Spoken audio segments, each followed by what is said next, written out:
increasing mental illness and homelessness, and a drug epidemic, inflicting casualties beyond anything that we've experienced in a major war, and an increase in sexual assaults and child exploitation.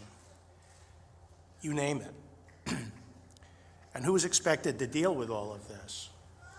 As other institutions fail and abdicate their responsibility, who is expected to stand their ground and pick up the pieces? The police are. And that's why I say their job, the job we ask them to do today, has never been more challenging. I believe it's important to understand that just like any other institution, there's always room for improvement.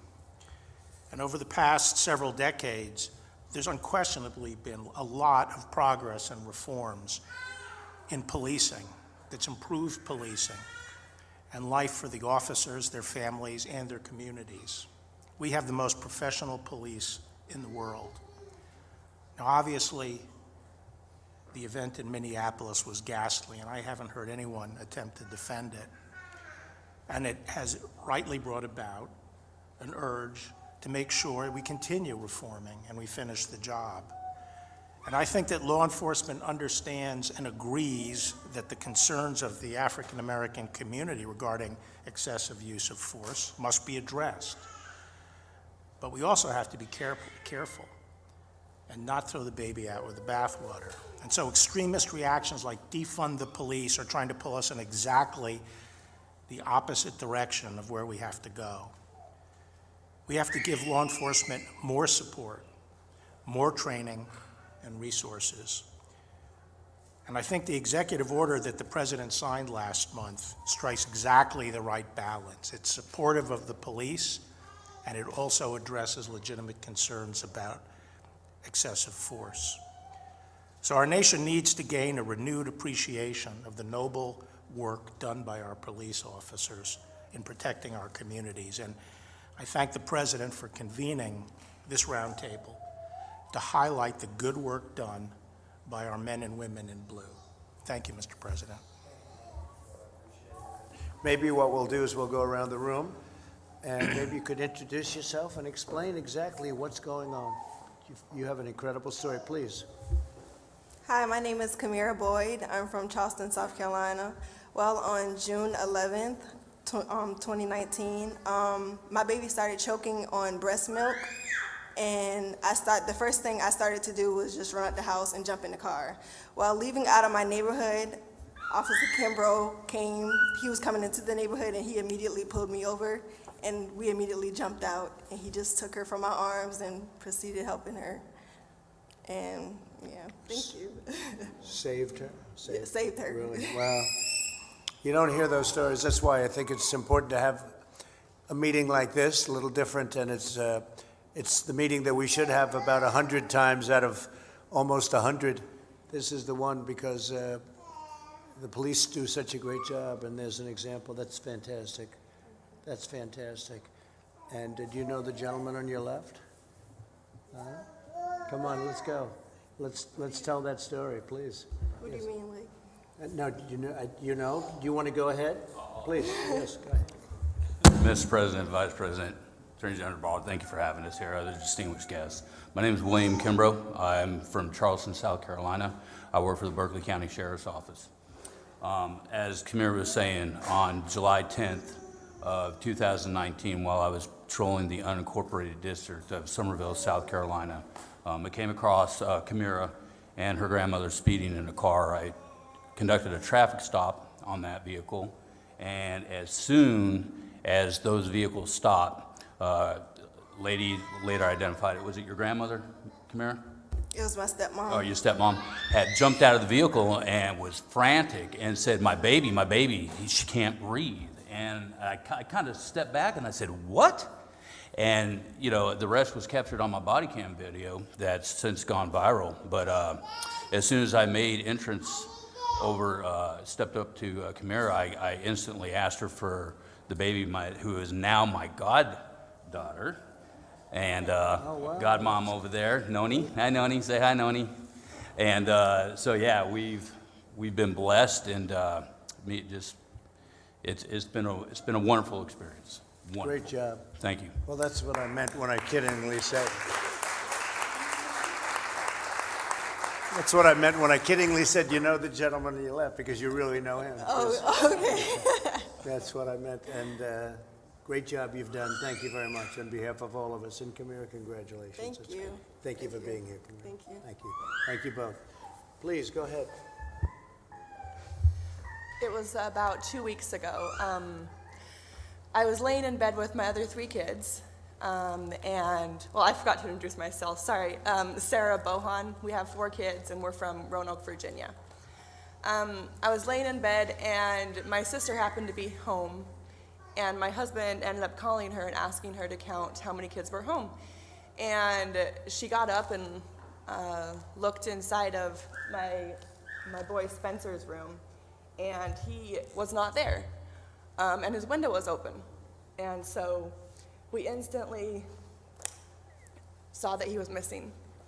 And he is autistic nonverbal and doesn't really have sense of danger. So when he goes missing, it's like life or death. You got to find him as fast as you possibly can. So we instantly called the police, and my husband rushed home from work, and they called the search dogs out. And within 12 minutes, they found him. He had ran up into the woods.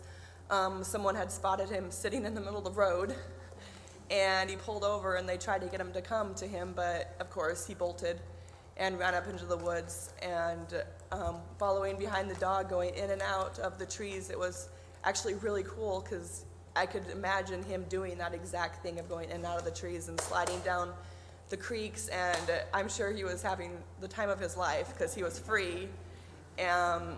But we were able to find him, and the dog's ears perked up right when he was within 15 feet, and I yelled his name, and he sat down, and I instantly ran over to him, and we were able to carry him back, and he was safe, and the only thing he had on him was 4 ticks, so he was good.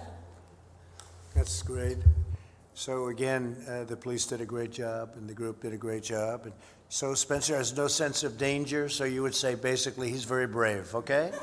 View it that way. Good. Thank you very much for being here. We appreciate it. Thank you. Brooke, please. Mr. President, thank you. I got to meet almost everyone. My name is Brooke Rollins. I have the extraordinary honor of serving this president as his domestic policy chief every day in this White House. And I will say there's a lot of brave people in the room, probably no one more so than our 2 officers. But this mom not only has, Mr. President, her 9-year-old here, but she has her 4-year-old, her 3-year-old, and her 10-month-old here. And her husband, Spencer, just took them into the other room. So this is bravery at its finest for all the moms in the room who've sort of manhandled lots of children. So thank you for being here, and certainly you too, and that beautiful baby girl. What an honor to have you and all of you with us today. Mr. President, you mentioned New York City, Atlanta, Chicago, Philadelphia.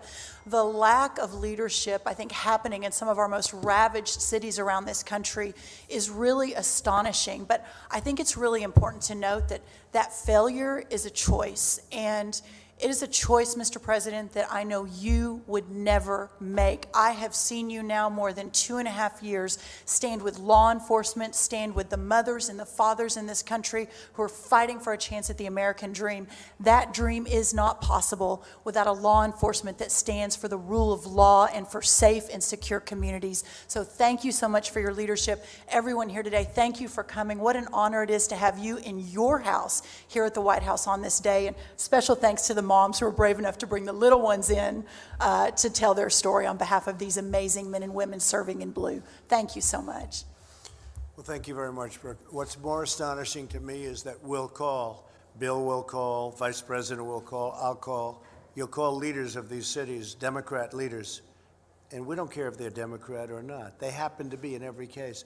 But we'll call them and we'll say, do you need help? And they'll say no. I said, but you just had 40 people shot and many people killed this weekend. And they'll say, no, we're okay. And I'll say, what's that all about? And we're tired of those answers. We're tired of those answers. So thank you. To me, that's astonishing. Thank you very much, bro. Please. My name is Kenneth Bearden. I'm from Louisville, Kentucky. And I'm here today because I'm a man in recovery. At the age of 11 years old, I used substances for the first time. And by the end of that summer, I had overdosed 7 times already. I'm one of them people that once I put a minor mood-altering substance in my body, I cannot stop.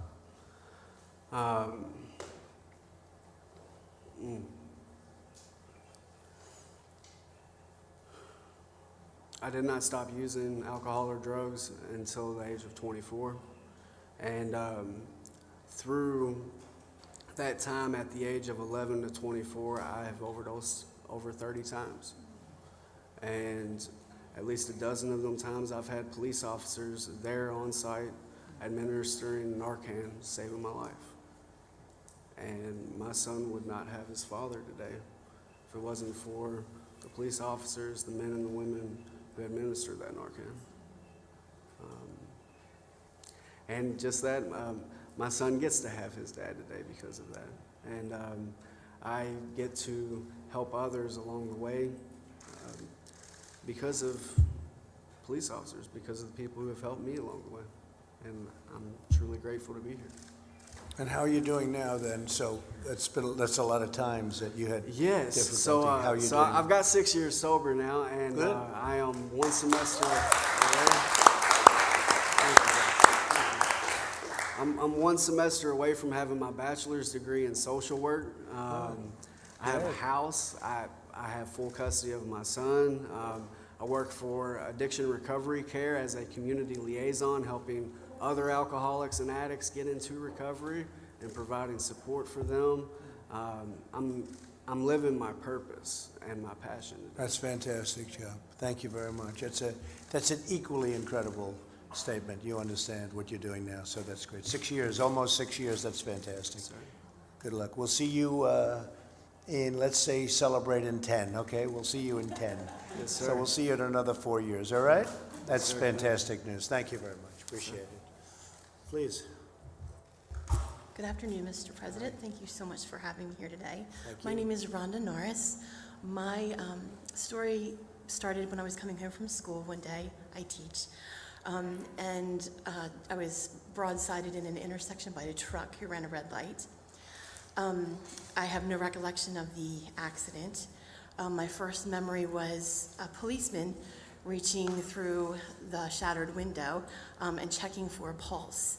And I was in and out of consciousness, and he continuously urged me to stay awake and stay with him. Very soothing, very calm, and was calling on his radio for an ambulance and first responders, which his being there sped up the process dramatically. He's the one who told me, we're going to put a sheet over you to cut you out of the vehicle. I couldn't move. I was trapped in the vehicle, and also my injuries made me incapable of movement. He also followed the ambulance to the hospital. He gathered up all my personal belongings that he could find at the accident and brought them to my husband at the hospital and explained to him that I had regained consciousness. Stayed with my husband until the tests were done, and they said she's going to be okay. The most amazing thing to me about this state trooper is that he was off duty. He didn't have to do any of that. Right.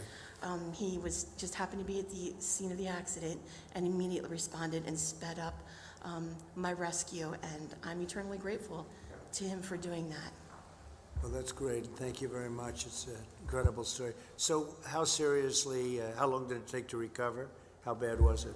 I missed 5 weeks of work. Still have some injuries that'll never go away, but I am very, very thankful to be here. That's a great job. Thank you very much. Appreciate it. Thank you. Thank you for being here. Please. Mr. President, I'm Perry Cleet, pastor of Lighthouse Baptist Church in Jonesboro, Tennessee. Good. And our church watched over the last few weeks as the way that our police officers were treated all over the country. And it was all over the news about how they are such, they've been demonized and disgraced and dishonored. And we got our heads together and thought, what can we do as a small church in a small town to honor our police and to let our voice be known? Their voice is loud, that blame all this on police officers. the voice of small-town America is seldom heard. So we just set up a little ceremony. We went through the chief of police and the public safety director, and we asked them if we could hold a public ceremony on the steps of the courthouse on Main Street in Jonesboro on July 4th at 11 o'clock in the morning, and present each member of the Jonesboro Police Department with a check for $1,000. And we did that, and it shouldn't have, but it made national news. I think small towns all over America feel like we do, that we want our voice to be heard, that we love law enforcement, our local police officers, and if we can do something to support them and encourage them, then that's what we want to do. And we feel very good about what we did. Well, that's a great story. I thought you were going to tell me that they wanted to arrest you for giving them a couple of bucks, and they deserve it very much. But, you know, I've heard the other end of those stories also. You're not allowed to do anything. And you're right about it. They've been, what the police have been going through over the last number of years, in all fairness. It's been starting, but it's never been like this, has it? It's never been like this. It's crazy.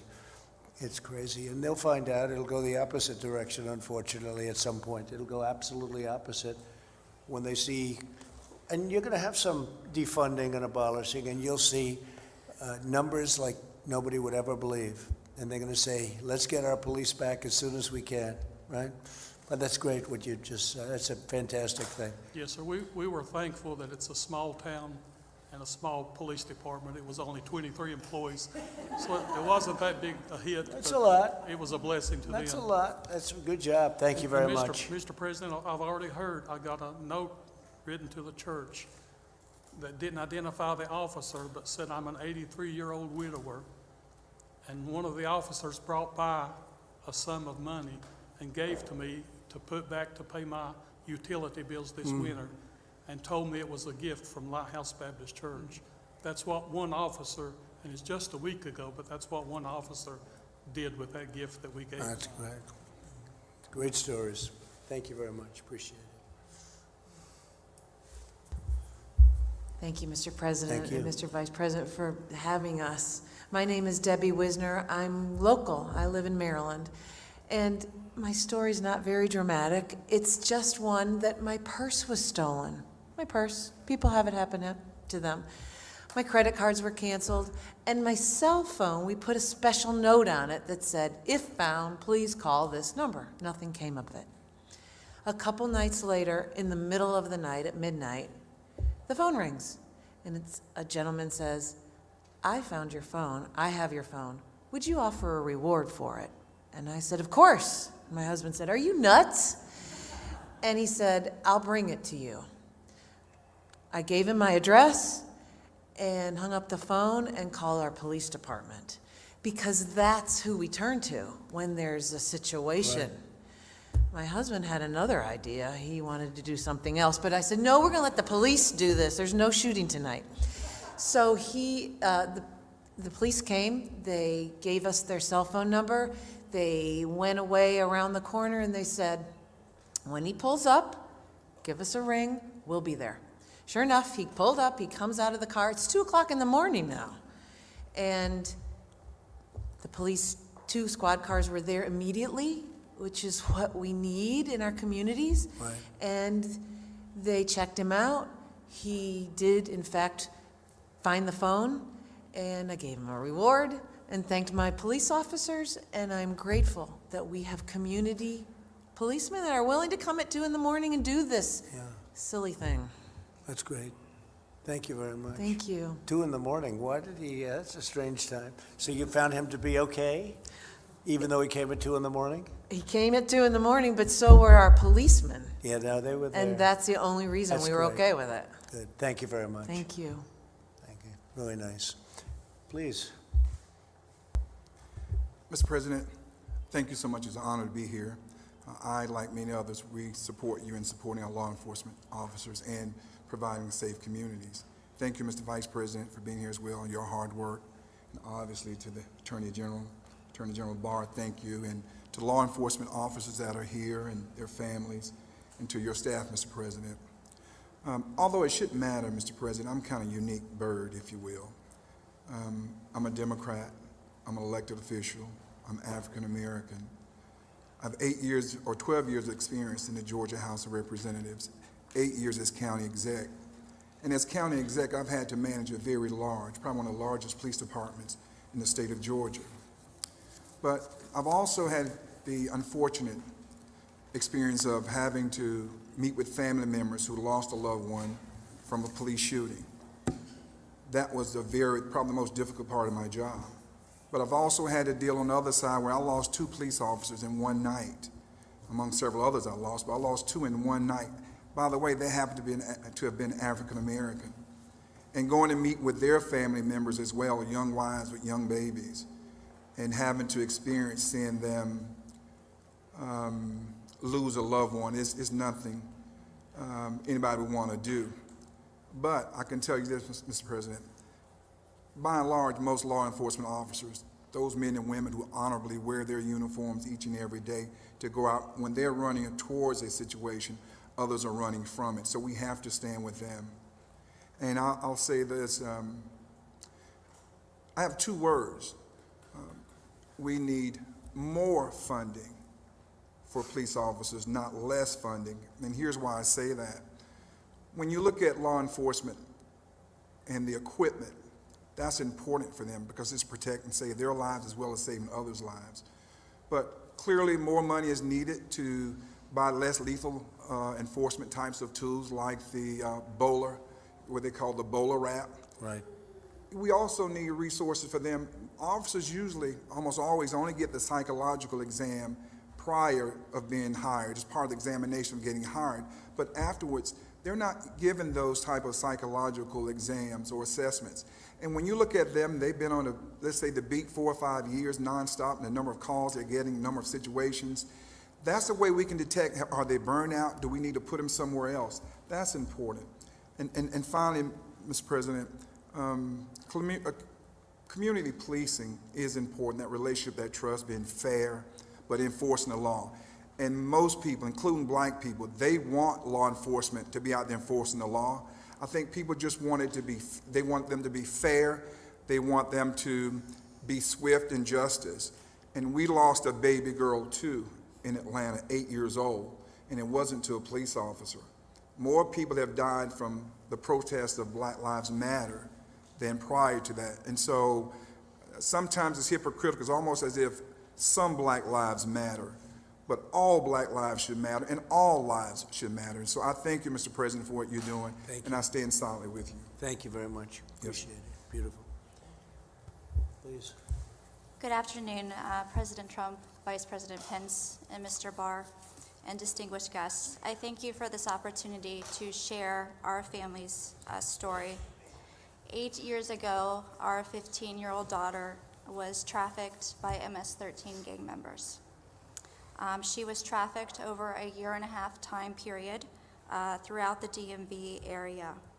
Law enforcement played a fundamental role in the rescue and the recovery of our daughter, and were also vital in the protection and safety of our family, both then and now.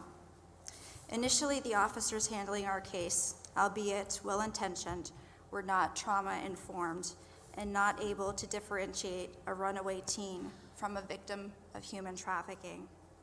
Once we came in contact with trained personnel, former Detective Bill Wolf, our situation improved. We need to provide resources and training to law enforcement to properly address not only the offenders, but also to the victims and to their families. Because of Mr. Wolf's expertise in this area, we were able to relocate our family to a safe location. We were able to get our daughter the proper resources and help so that she could heal and move on for her life. The law enforcement is crucial to the rescue, to the victims of human trafficking, and I believe we should support them with everything we have. Thank you. Thank you very much. Great story. Thank you. Thanks so much, Mr. President, for convening this listening session, and thank you for all the passion and being able to share your stories here on national TV with the president, because it's really important there's so many people who don't get a chance to have their voice lifted, and having this opportunity to tell your story to a president that's not only going to listen to it but take action is extremely important to the work that we do. And I want you all to know that as you go back home, we're still there with you, and we're willing to come and do all we can to help create safer communities. Since day one, this president's been really focused on that in a unique way. I've spent some time on the road and with my colleague Scott Turner, trying to get local leadership to work with us to not only change those communities but empower people. But having these sessions here is extremely important because most people don't know. Some people don't know the pain that you all go through. And so having that story be told to millions of people is extremely important. But I think what's most important is that we take this session here and create action, work with our police department, empower our police department, empower our families so that we can change what's happened over the last 20 years. It's no reason for places across the country in America to have more deaths than a war over in Iraq or Afghanistan. You know, that's not the country that we're about, and this president won't stand for it. And so thank you so much for your Mr. President, for your leadership. Thank you very much. You're doing a great job, too. Please. Thank you, Mr. President. I'm basically here in support of my daughter-in-law and my grandchildren, but I would like to say a personal thank you to Officer Reese here for saving my grandson. I will never forget it, and I will always be grateful. And I would also like to add that I'm a state employee. I work in the city of Atlanta, and I have seen a drastic change in law enforcement coverage in that area. And I see the difference when law enforcement is not visible on the streets. So we've had our challenges there, and it's peaceful now, but when there is a lack of law enforcement within a community, civility breaks down and crime increases. And I don't have any answers to any solutions, but I can just speak on the fact that I have experienced it over the past 3 or 4 months. And I thank you for your invitation here and for your time. Thank you very much. I appreciate it. Thank you. First of all, Mr. President, Vice President, Attorney General, thank you very much for inviting me here today. It's truly an honor to be here. I'm Deputy Corey Reese with Palm Beach County Sheriff's Office. I have been a deputy there for going on 3 years now. Last month in June, I was staying with my wife at a Hampton Inn in Tampa, off duty, of course. I work in Palm Beach County, this is Tampa. We were in the room relaxing, and I could hear a lady in the hallway screaming for help. And so I went outside to see what was going on, and the young lady to my left here was on the floor clutching the child in her arms. She was screaming for help. The child was crying, and there was a man standing above them grabbing at her and the child. Now, my first thought was it was a domestic situation, but clearly there was something wasn't right with the situation, so I separated him, and she said that she doesn't know him and he was trying to take her child. And more people came pouring out of their rooms and were saying the same thing, so I immediately got him separated.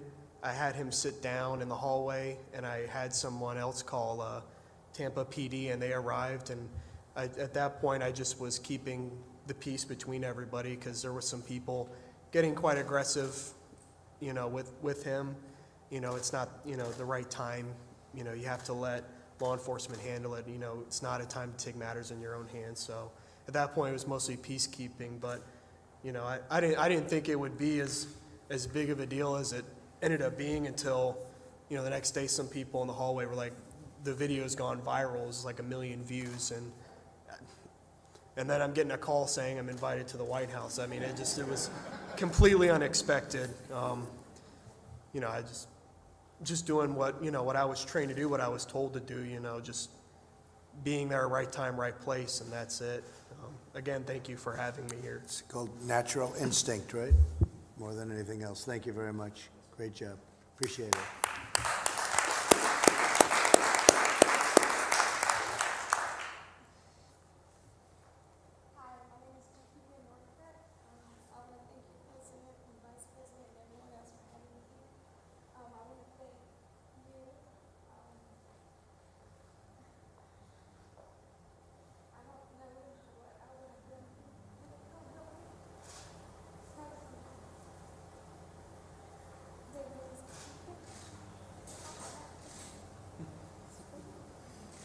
It's not too fun. He's still dealing with it. I don't really want to speak on the case because it's still open. But the main thing I wanted to address was Well, you've said it all. So that's a case that's still going now? Still going? well, as far as with the hotel. I see. Our hotel room with the key, Ah. and that he came in and tried to take him away. Oh, well, good luck with it. Good luck. Beautiful guy, too. Beautiful. Okay, that's just a few stories of the thousands and thousands of stories that we could tell, and we'll probably be doing this again, but the police, they do a great job. They do a fantastic job, and they don't get the kind of, I will say this, the people of this country appreciate the police. They appreciate all they've done.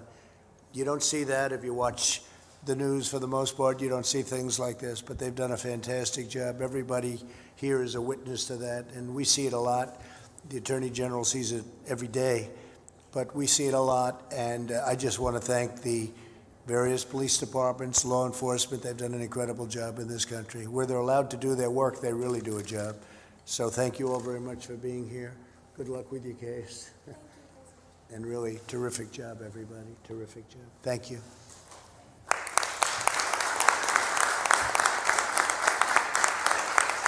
Would anybody from the media like to ask anybody a question here? Steve, go ahead, please.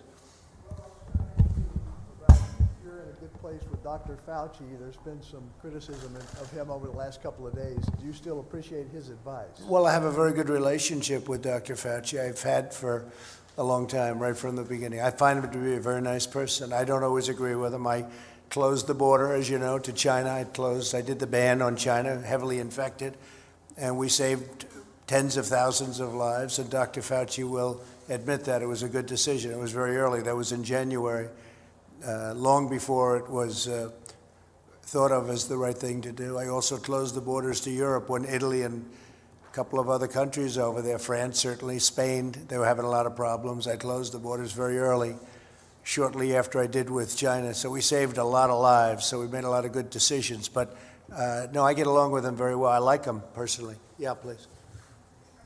Pardon Michael Flynn? I can't hear you. Are you going to pardon Michael Flynn? Well, he's got a case going on right now. I think he would, I don't know this for a fact, but I think he's doing very well with respect to his case. I hope that he's going to be able to win it. And I don't have a decision to make until I find out what's going to happen. But I think he was persecuted. He didn't lie. Turned out he didn't lie. The FBI said he didn't lie. I think he was persecuted, and nobody understands what's going on with the judge, the Justice Department, which is so capable. They decided to take a view on it, and they decided that he should be. They were going to drop the case. So he's right now, meaning his lawyers and him, are embroiled in hopefully the final stages of what should have never happened. They treated him very unfairly, as they have many people on this side. Yeah, please.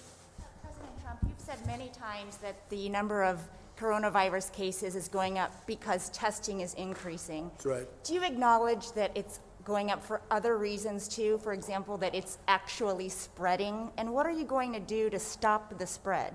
Well, you know that we have one of the lowest mortality rates anywhere. If you know, Biden and Obama stopped their testing. They just stopped it. You probably know that. I'm sure you don't want to report it. But they stopped testing. Right in the middle, they just went, no more testing. And on a much lesser problem than the problem that we have, obviously, with respect to This is the worst thing that's happened since probably 1917. This is a very bad, all over the world, it's 188 countries right now. But no, we test more than anybody by far. And when you test, you create cases. So we've created cases. I can tell you some countries, they test when somebody walks into a hospital sick or walks into maybe a doctor's office, but usually a hospital. That's the testing they do, so they don't have cases, whereas we do. We have all of these cases, so, it's a double-edged sword. At the same time, we have the lowest mortality, or just about the lowest mortality in the world. We're doing a great job. We're doing very well with vaccines, and we're doing very, very well with therapeutics.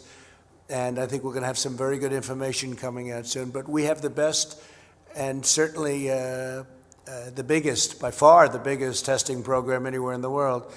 If you tested China or Russia or any of the larger countries, if you just tested India as an example, the way we test, you'd see numbers that would be very surprising. Brazil, too. Brazil's going through a big problem, but they don't do testing like we do.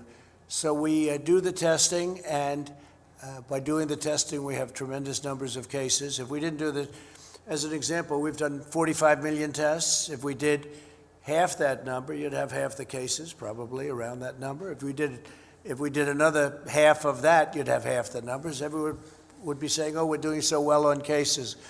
But when I see it reported in the night, you can check me out on this. I mean, they're always talking about cases, the number of cases. Well, it is a big factor that we do. We have a lot of cases because we have a lot of testing, far more than any other country in the world. And it's also the best testing. Yeah, please. The federal government is set to resume federal executions for the first time in more than a decade, potentially as soon as a couple of hours from now. Are you monitoring the last-minute appeals on that case? Well, I think what I'm going to do is allow that to be answered by our Attorney General. Do you mind, Bill? Yes, sir. We obviously monitor the appellate process. And Mr. President, have you given any consideration to using your clemency powers to stop these executions and commute them to life sentences? Well, I've looked at it very strongly, and in this particular case, I'm dealing with Bill and all of the people at Justice, and it's always tough. You're talking about the death penalty, but when you talk about people that did what this particular person did, that's tough also. So we're going to see what happens. Right now, they have a stay, I believe, right? They have a stay, and we'll let the courts determine the final outcome, and that's what's going to happen, okay? You're asking Americans to have full faith in law enforcement. How do you respond to critics who say you undermined your own federal law enforcement agency, the DOJ, when you commuted the sentence of Roger Stone? Well, if you look back on it, this was an investigation that should have never taken place.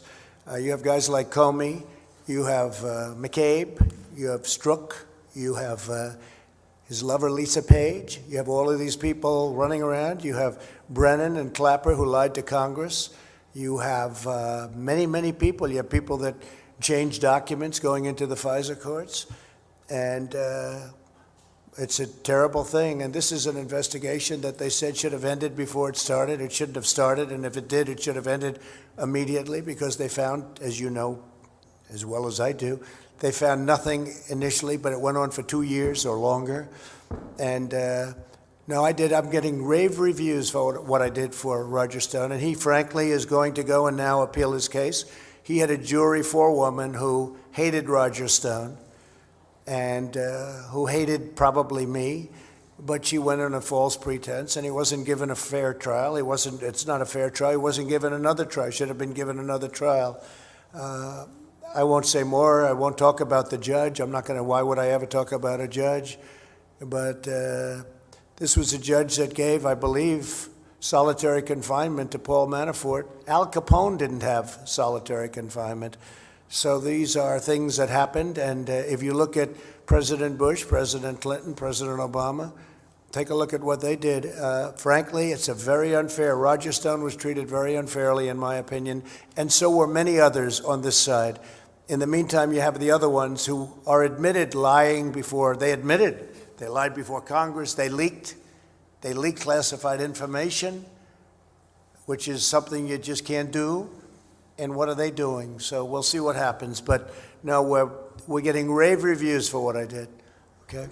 going to be able to hold the convention in Jacksonville with all this virus spreading? Well, we're going to see it built up a little bit, but we're going to do something that will be great. We think we're doing very well. We had some poll numbers a little while ago that are great.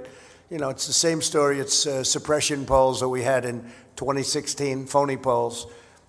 Fake news, phony polls, same thing.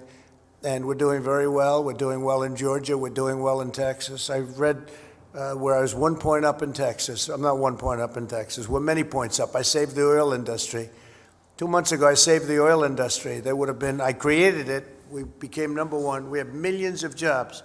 And we saved it, so Texas is not going to have to let go of millions and millions of people. Oklahoma, North Dakota, many states. We're at $40 a barrel, and yet you can buy gasoline for under $2. Nobody's ever seen like that. So we have the biggest energy in the world. We're number one in oil, as you know, oil and gas by far. We're now number one in the world. And we would have had millions of people out of work. I saved it. And then they say I'm leading by 1 point in Texas. They said it last time, too. They said Texas is too close to call. This was like 3 months before the election. And then I won Texas in a blowout. They called it the minute the polls closed. They said that about Utah. They said that about Georgia. They said the same thing. That Georgia's, we can't, it's too close. They'll never be able to determine. We'll have to wait till election night. On election night, 2 seconds after the poll closed, they called Georgia. So, you know, it's the same thing, and we have the same thing. They're phony polls, they're suppression polls. But to think that after saving the oil and gas business and millions of jobs, I'm leading Texas by 1 point, I don't think so. Go ahead. Is the China phase one deal still intact, or is it? Do you see it in jeopardy? It's intact. It's intact. But I think what China has done to the world with what took place, the China plague, you can call it the China virus, you can call it whatever you want to call it. It's about 20 different names. What they did to the world should not be forgotten. But it's intact. They're buying. Whether they buy or not, that's up to them. They're buying. Yes, Mr. President, Los Angeles just announced that they are delaying the opening of their schools. New York already said they were going to delay them. Other school districts are giving parents the choice whether to send their kids to school or not. What do you tell parents who look at this, who look at Arizona where a school teacher recently died teaching summer school, parents who are worried about the safety of their children in public schools? Yeah, schools should be opened. Schools should be opened. If kids want to go to school, you're losing a lot of lives by keeping things closed. We did the right thing. We saved millions of lives. We saved millions of lives when we did the initial closure. Had we not done what we did, we would have had Mike and I were talking about it before, 2 to 3 million lives lost. But we did that, so we're at about 135,000, and we'll be at somewhat higher than that by the time it ends. And again, the vaccines are happening and the therapeutics are happening, but I'm not even talking about that.